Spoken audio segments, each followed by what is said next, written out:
Netivyah International, www.netivyahinternational.org.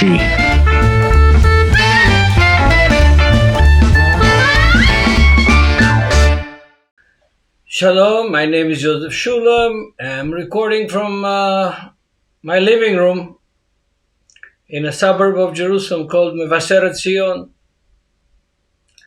And another mind candy.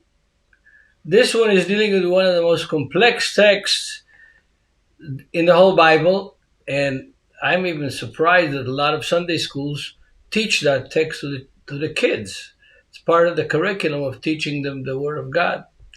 It's a very interesting text.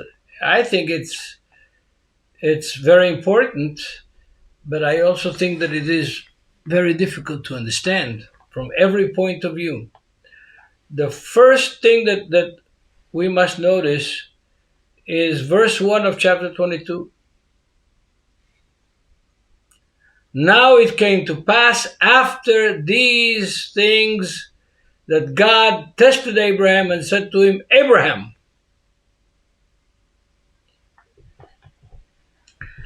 The problem starts here. After which things? It says, after these things that God tested Abraham. Which things did God test Abraham with? I mean, we could go back to chapter 12 of Genesis and see the different tests, the different difficulty with Lot and with Lot's shepherds, and then with Hagar and Ishmael, and then, oh man, there is several tests that God put Abraham. The circumcision, the three angels, among them was Jehovah, God himself. And Abraham argued with him about Sodom. And how could you destroy Sodom? Because there's some righteous people in Sodom. Can you destroy the righteous with the evil? All these are tests. But it doesn't tell us which. It doesn't tell us which tests. So my question is this. We got to dig a little bit, folks. We got to dig a little bit, because this is now the last test, the 10th test that God is testing Abraham. 10th test. After these things that God tested Abraham and said to him, Abraham. And Abraham answers with the classical Hebrew answer that every true man of God answers. Hineni, here I am. Here I am in English doesn't mean the same thing as Hineni. Hineni means here I am, ready to hear you, ready to do what you ask me, ready to understand you, ready to have a relationship with you. Here I am, Hineni. If you follow this word, there is so many important lessons in the Bible, from the Hebrew Bible, with this word Hineni. Everybody, Moses and everybody, almost every hero in the Bible said to God, Hineni, I am here. I am ready to hear you. I am ready to do what you want me to.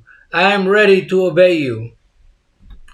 So Abraham says answers with the word Hineni, and then God says, take now your son, your only son Isaac, whom you love, and go to the land of Moriah and offer him there as burnt offering on one of the mountains of which I shall tell you, which I will show you.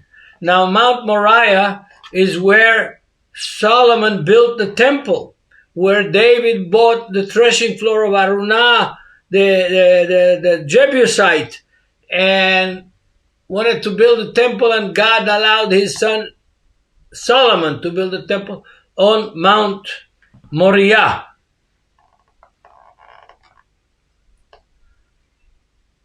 Notice This outrageous demand from God of Abraham. Take your son, your only son Isaac, whom you love, and go to the land of Moriah and offer him there as a burnt offering on one of the mountains of which I shall tell you. He already told him which mountain, Moriah. So what is on one of these mountains which I should tell you? We'll find out. So Abraham rose in the early morning, saddled his donkey. That also is a very important phrase in the whole Bible. Saddled his donkey and took two of his young men with him and Isaac his son, and he split the wood for the burnt offering. In other words, he prepared the wood for the burnt offering and rose and went to the place which God had told him. Then on the third day, Abraham lifted his eyes and saw a place afar off. And Abraham said to his young men, "Stay here with the donkey, and the lad and I will go yonder and worship. And we will come back to you." We, plural, not I will come back. We will come back, plural. The rabbi said Abraham was a prophet, and he prophesied that even if he sacrificed his son Isaac, God is going to resurrect him, and he will come back with him from this endeavor, from this test. So Abraham took the wood and burnt offering and laid it on the Isaac's, his son. Isaac is carrying the wood on which he will be tied down and offered. It's interesting commentary, very, very old commentary of the rabbis on this text. What do they say? They say this. I'm reading the text again. And he took the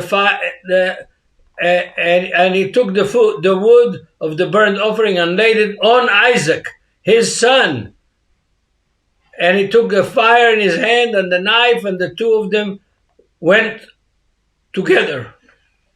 up together. So the rabbis understand this text very interestingly and connect this event with the crucifixion of Yeshua, because they say he put the wood on Isaac like a man who carries his own cross. Isaac has to carry the wood that he's going to be tied on and burned upon, like a man carries his own cross. That's the rabbinical commentary. Orthodox Jewish medieval rabbinical commentary. And Isaac, a good boy, obedient to his father, around the age of 20, if you calculate the stories in the book of Genesis, he's not a young kid.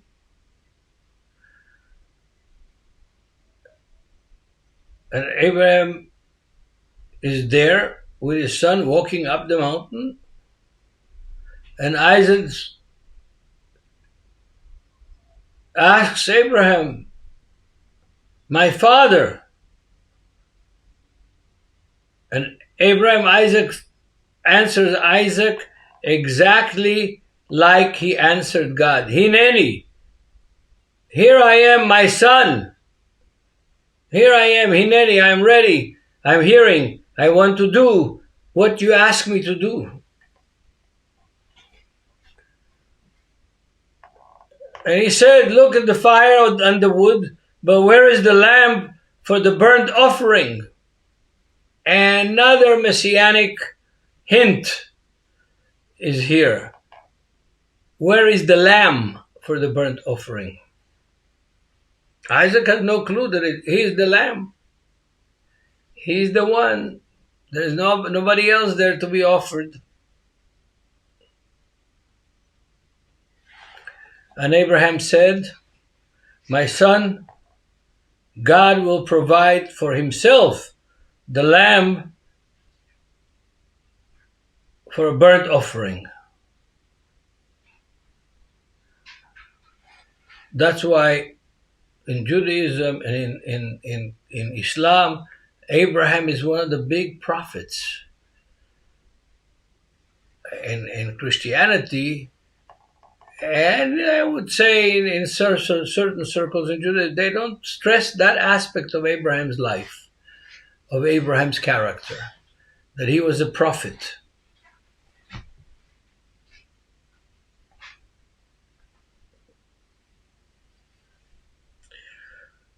It says, God will provide for himself the lamb for the burnt offering. Now, I'm going to stop here in verse 8, and I'm going to skip to deal with the moral issues that this event raises.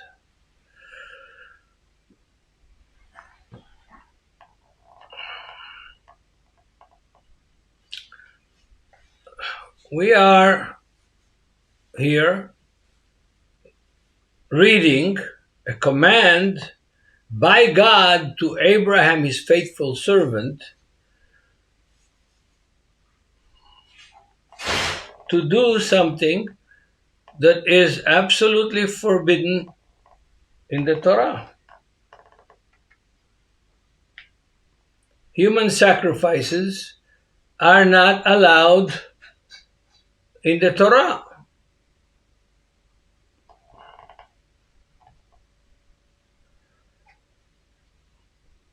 Not one time, several times. Several times human sacrifices are not allowed in the Torah. And this is not a small thing. It's not something to sneeze about. It's a serious crime. What makes it such a serious crime is the following. It's something that the pagans do. Hebrews don't do. Hebrews don't do things like that. It's something that the pagans do. I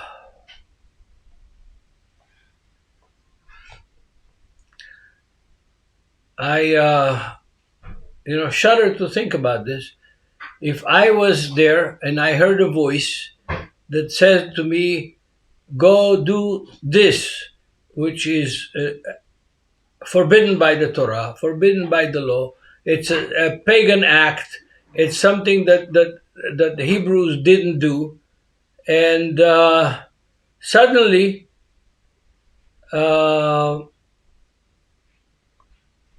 Abraham listens.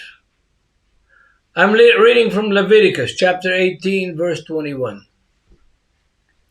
"You shall not give any of your children to offer them to Molech, and so profane the name of your God. I am the Lord." I am, in Hebrew, I am Jehovah. This verse is explicit, forbidding the practice of child sacrifice to a pagan deity or to any deity, which is a form of human sacrifice practiced by some of the neighbors in the land of Israel and around the land of Israel, especially in the Transjordan. There's a very famous cult of child sacrifice. Then we read again in Deuteronomy chapter 12, verse 31.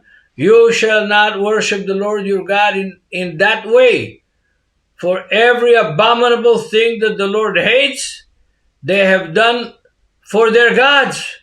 For they even burn their sons and their daughters in the fire to their gods." Look, this verse is so clear. Deuteronomy chapter 12, verse 31. You shall not do it. Deuteronomy 18:10. "There shall not be found among you anyone who burns his son or his daughter as an offering, anyone who practices divination, tells fortunes, interprets omens, or is a sorcerer. The punishment for such a person is very harsh. So, my dear brothers and sisters,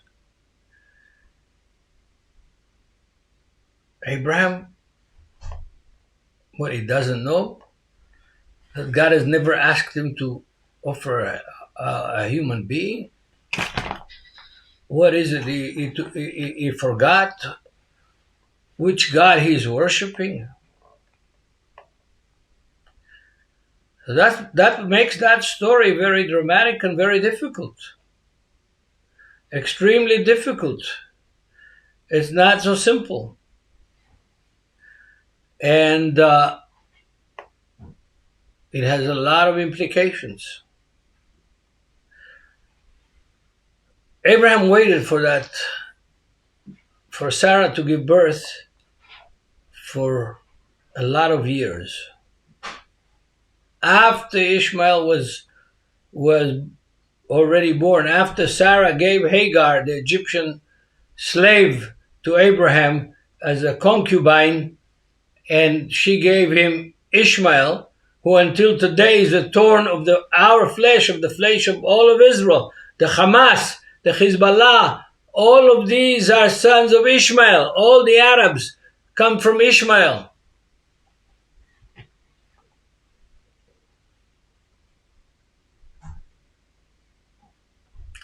I wish Sarah and Abraham had more patience and avoided bringing Ishmael into life.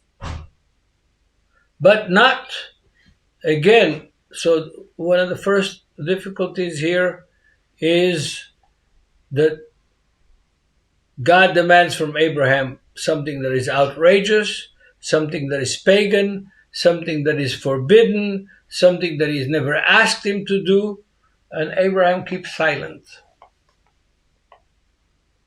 And he ties Isaac on the altar and the wood, and he has the fire in his hand, and he has the knife in his hand, and he's ready to offer Isaac to God as a sacrifice.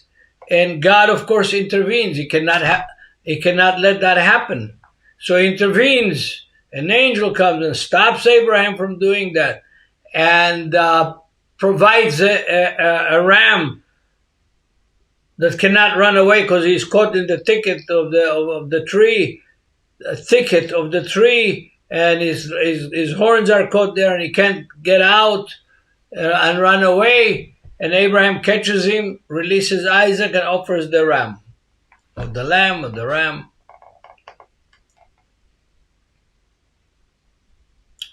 But the big outcome of this is very interesting. This is the last time that God and Abraham have a conversation. 7 chapters, from chapter 22, 7 chapters until Abraham dies. Not a peep from God to Abraham or from Abraham to God. Alienation. And this is the mind candy. Alienation, my dear brothers and sisters. God and Abraham broke diplomatic relationship. God brought his ambassador back to heaven and left Abraham to deal with his own problems and issues. Why? And the question is why? The answer is interesting and complicated. Because when God came in chapter 17 to Abraham, chapter 18 of Genesis to Abraham, the 3 angels, one of them was Jehovah, and tells him about his desire to destroy Sodom. Abraham argues with him, how could you destroy Sodom? There are some righteous people there. You cannot kill the righteous together with the evil. You're not that kind of a God. He argues with God and wins. And wins. He delivers Lot and his family and his servants and his wife out of Sodom before Sodom turns over. In an earthquake, in a volcano, I don't know what it was, an atomic bomb, I have no idea what it was, but it was utterly destroyed and is still uninhabited until this very day. So why did God, after this test, the last test of Abraham, test of faith, and Abraham passed the test, he listened to God, but why is God then ignoring Abraham until his death? I'll tell you what I think. There's different theories. The rabbis have all kinds of theories. But I have a different theory from the traditional view. Because Abraham was the lawyer, interceded, argued with God about Sodom and the righteous of Sodom. And here it is his own son. And he's too obedient, too compliant, not enough a mensch, as they say in Yiddish. I think that God understood here something about Abraham, and Abraham understood something about God, that it behooves us to know these things. God doesn't want his servants, his children, to be puppets. He gave us mind, intelligence. And to be obedient doesn't mean to be in la la land. I was going to use the word stupid, but I'm not going to. To be obedient doesn't mean you put your brains in neutral and coast downhill. You can argue with God. Moses argued with God more than once. And he won the argument. More than once. He argued with God in chapter 34 of Exodus. He argued with God in the book of Numbers about the daughters of Tzlofchad. That he didn't have a son and women were not allowed to inherit. Moses argues with God and convinces God, yes, women can inherit. And he wins. And I think this is the thing, the major thing why the communication between God and Abraham ceased, totally ceased until Abraham's death. We know that he was in heaven because we know that he came together with Elijah to Mount of Transfiguration, maybe Mount Tabor in the middle of the Jezreel Valley, a mountain set apart, it says. And Moses, for the first time, entered maybe not the first time, but at least this time, he entered the promised land and met Yeshua on the mountain and encouraged Yeshua. He and Elijah encouraged Yeshua because both of them died and came back. And so they could say, don't worry, Yeshua, your death, your suffering is not in vain, and you will come back. You will return, be king of the Jews. So this is the mind candy, folks. The mind candy is that Abraham was obedient, but I think that God expected from Abraham and from us to be obedient, yes, but not to be stupid, to be inquisitive, to ask, to test, to find out whose voice are you hearing. Abraham understood that it was God, and he was obedient.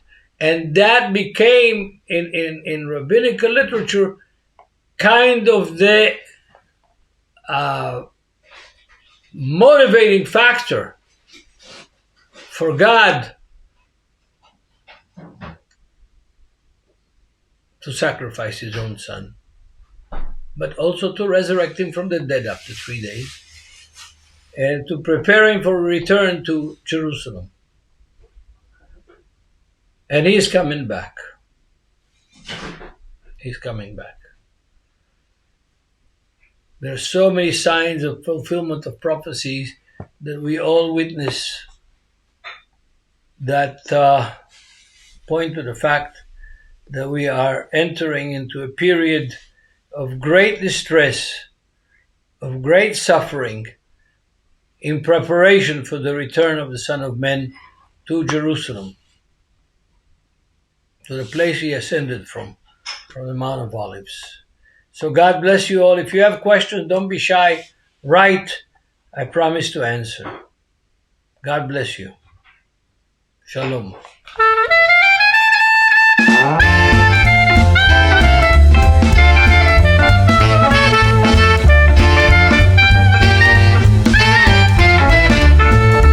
Netivyah International, www.netivyahinternational.org.